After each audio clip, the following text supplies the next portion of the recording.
രോഗങ്ങൾ തളർത്തി ജീവിതം വഴിമുട്ടിയ പാലക്കാട് സ്വദേശി അഫ്സൽ റഹ്മാന് മുച്ചക്ര വാഹനം ലഭിച്ചു. ഫാദർ ഡേവിസ് ചിറമേൽ ചാരിറ്റബിൾ ട്രസ്റ്റിന്റെ നേതൃത്വത്തിൽ സ്കൂട്ടർ കൈമാറി. 24 വാർത്തയെ തുടർന്നാണ് നടപടി. 24 കണക്ട് ഇംപാക്ട്. നിഖിൽ പ്രമേഷ് പാലക്കാട് ചേരുന്നു കൂടുതൽ വിവരങ്ങളുമായി. നിഖിൽ, എന്താണ് വിശദാംശങ്ങൾ? വേണ, ഈ പുതുവത്സര ദിനത്തിൽ നമുക്ക് വളരെയധികം സന്തോഷവും അഭിമാനവും ഒക്കെ തോന്നുന്ന ഒരു വാർത്തയാണ്. കാരണം ഈ 24 കണക്റ്റിനെ അഫ്സൽ റഹ്മാൻ ബന്ധപ്പെടുമ്പോൾ അദ്ദേഹത്തിന് കഴിഞ്ഞ 3 വർഷം മുൻപ് വന്ന ഒരു അസുഖത്തെ തുടർന്ന് ശരീരം തളർന്നു പോവുകയും വളരെയധികം പ്രയാസങ്ങൾ അനുഭവിക്കുകയും ചെയ്യുന്ന ഒരു സാഹചര്യമായിരുന്നു. അദ്ദേഹത്തിന് മുന്നോട്ട് പോകാൻ ഒരുപാട് പ്രതിസന്ധികൾ, ജോലിക്ക് സ്ഥിര വരുമാനം ഇല്ലാത്തൊരവസ്ഥയായിരുന്നു. മറ്റുള്ളവർക്ക് മുന്നിൽ എന്തെങ്കിലും ഒരു ആവശ്യമുണ്ടെങ്കിൽ കൈ നീട്ടേണ്ടുന്ന ഒരു സാഹചര്യമായിരുന്നു. അപ്പോഴൊക്കെ അദ്ദേഹം പറയുന്ന ഒരു കാര്യമുണ്ട്, എനിക്ക് ഒരു സ്കൂട്ടർ ഉണ്ടായിരുന്നെങ്കിൽ, മുച്ചക്ര സ്കൂട്ടർ ഉണ്ടായിരുന്നെങ്കിൽ സ്വന്തം നിലയ്ക്ക് ലോട്ടറി വിറ്റോ അങ്ങനെ എന്തെങ്കിലും ഒരു ഉപജീവന മാർഗം കണ്ടെത്താമായിരുന്നു എന്നുള്ളതാണ്. ആ ഒരു ആവശ്യം മാത്രമാണ് അദ്ദേഹം നമ്മുടെ മുന്നിൽ വെച്ചത്. അദ്ദേഹത്തിന് വീടില്ല, സ്വന്തമായി ഭൂമിയില്ല, ഇത്തരത്തിലുള്ള പരിമിതികളൊക്കെ ഉണ്ട്. എന്നിരിക്കെ പോലും ഒരു ജോലി ചെയ്യാൻ വേണ്ടി ഒരു മുച്ചക്ര സ്കൂട്ടർ ലഭിച്ചിരുന്നെങ്കിൽ വലിയ സഹായമായേനെ എന്നാണ് അദ്ദേഹം അറിയിച്ചത്. തുടർന്ന് ഫാദർ ഡേവിസ് ചിറമേൽ അച്ഛൻ ഈ വാർത്ത അദ്ദേഹത്തിന്റെ ശ്രദ്ധയിൽപ്പെടുകയും അദ്ദേഹം SKN ബന്ധപ്പെടുകയും തുടർന്ന് നമ്മൾ അദ്ദേഹവുമായി സംസാരിക്കുകയും എല്ലാം ചെയ്തു. തുടർന്നാണ് അദ്ദേഹത്തിന് അച്ഛൻ്റെ പേരിലുള്ള ട്രസ്റ്റ് കഴിഞ്ഞ ദിവസം അദ്ദേഹത്തിൻ്റെ പിറന്നാൾ ആഘോഷം നടക്കുന്നതിനിടെ തൃശ്ശൂരിൽ വെച്ച് നടന്ന ചടങ്ങിൽ ഈ സ്കൂട്ടർ കൈമാറുന്ന ഒരു സാഹചര്യം ഉണ്ടായി.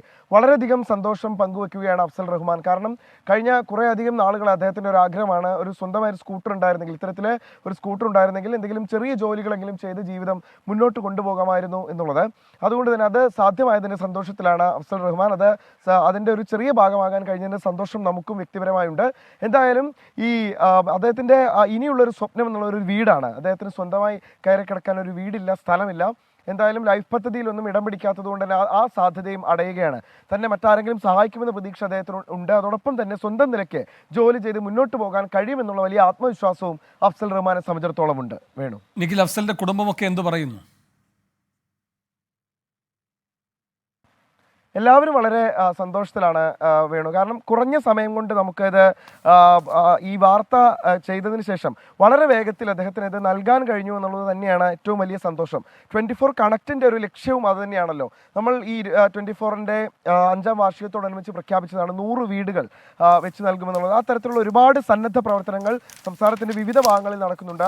അതിനൊപ്പം തന്നെ ചേർത്ത് വയ്ക്കാവുന്ന ഒരു സന്തോഷമാണ്, ഒരു വലിയ കാര്യം എന്നുള്ള തരത്തിലല്ല നമ്മളിതിനെ അവതരിപ്പിക്കുന്നത്. ഒരു കുഞ്ഞു സന്തോഷം എന്നിരിക്കെ പോലും ചില ആളുകളുടെ ജീവിതത്തിൽ അതുണ്ടാക്കുന്ന മാറ്റമാണ് നമുക്ക് ഏറ്റവും വലിയ സന്തോഷം. അഫ്സൽ റഹ്മാൻ അല്പസമയം മുൻപ് എന്നെ വിളിച്ചിരുന്നു. അദ്ദേഹത്തിൻ്റെ സന്തോഷം നമ്മളുമായി പങ്കുവച്ചു. അത് വലിയൊരു കാര്യം. അദ്ദേഹത്തിൻ്റെ വാക്കുകൾ കേൾക്കുമ്പോൾ നമുക്കും വലിയ സന്തോഷം തന്നെയാണ്. ഈ പുതുവത്സര ദിനത്തിൽ നമുക്ക് ഏറ്റവും കൂടുതൽ പ്രചോദനം നൽകുന്ന, ഏറ്റവും സന്തോഷം നൽകുന്ന ഒരു വാർത്ത തന്നെയായിരുന്നു അഫ്സൽ റഹ്മാൻ ആ മുച്ചക്ര സ്കൂട്ടർ ലഭിച്ചു എന്നുള്ളത്. വേണം. നിഖിൽ പ്രമേഷാണ് പാലക്കാട് നിന്ന് വിശദാംശങ്ങളുമായി ചേർന്നത്.